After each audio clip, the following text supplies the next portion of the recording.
I used to deliver for Uber Eats. I was having trouble paying off my student loans, so I was hustling to make whatever cash I could. I still lived with my parents at the time. It was late at night. I was picking up an order from some fast food place in Wilmington, North Carolina, and delivering to some house about 20 minutes away. I often did late night deliveries and Uber rides because the pay was higher and I could bang out more deliveries and rides without traffic. I was already en route to the address. I was leaving the more populated residential area of Wilmington and heading in the direction of the quieter part with all the forest and farms. Most of the roads over there were pitch black and void of any other cars at that late hour in the night. I turned off the main road onto a side road with a dead-end sign. This was the road the directions were taking me, where the address was. I was brought to the last house on this road. The lights to almost every little house on the stretch were off. It was just pitch black. Even the house that I was supposed to be delivering the food to. I had to keep my car headlights on just to even see, and just so I wouldn't trip on anything, I also was using my flashlight on my phone to navigate my way to the porch of this house.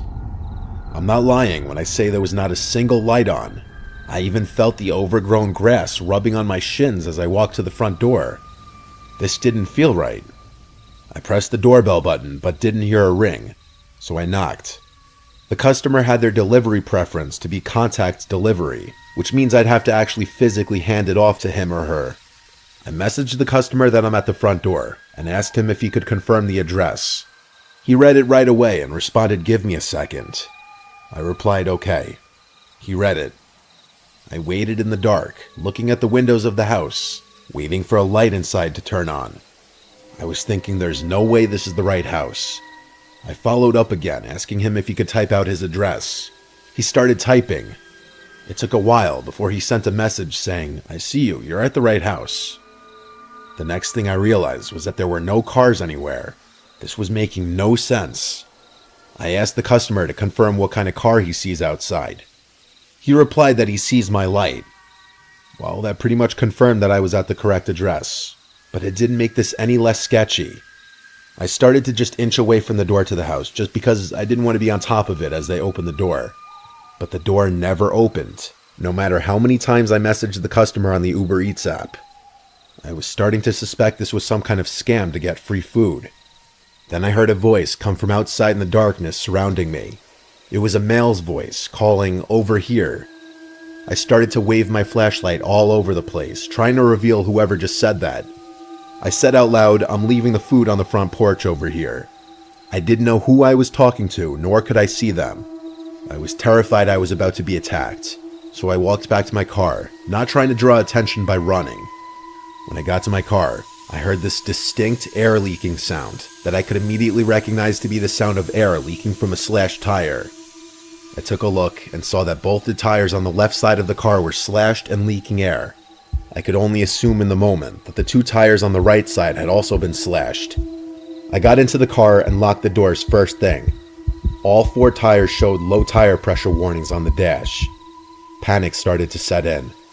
I was deciding on whether to call the police and wait in the car or making a run for it into the dark to a nearby house. I was about to pick the second option.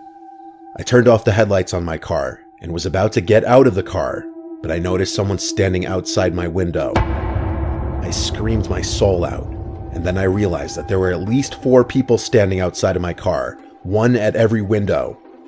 They all had on masks covering their faces. I was surrounded. One of them yelled at me to get out of the car now. I didn't know if one of them had a gun or not, and I knew that if they did, by the time I turned on the car and attempt to drive away with 4 flats, I'd have been shot dead already. I yelled through the window asking if they're just looking to rob me, and one of them said if I gave them everything on me, they'd let me go. I agreed to do so and unlocked the door. The second I did, the guy outside my door opened it and forcefully pulled me out. At this point, I was beaten and kicked by at least 3 of the guys. They grabbed everything off of me, my smartwatch, my shoes, my wallet, my phone, and even some things out of my glove compartment in my car. I was left on the ground as however many men there actually were ran away into the darkness, and I was alone. I blacked out from here, and the next thing I remember is waking up probably half an hour later still laying on the grass next to my car. They'd stolen even my keys. I managed to get up and navigate myself to the nearest source of light I could find in the distance, which was a small house all the way up the street closer to the main road. I rang the bell a few times until someone answered through the closed door. I said I'd been injured and robbed and need to use a phone. Luckily, the woman was willing to help and allowed me to use a phone to call the police and then to call roadside assistance to have my car towed. Lastly, I called my dad.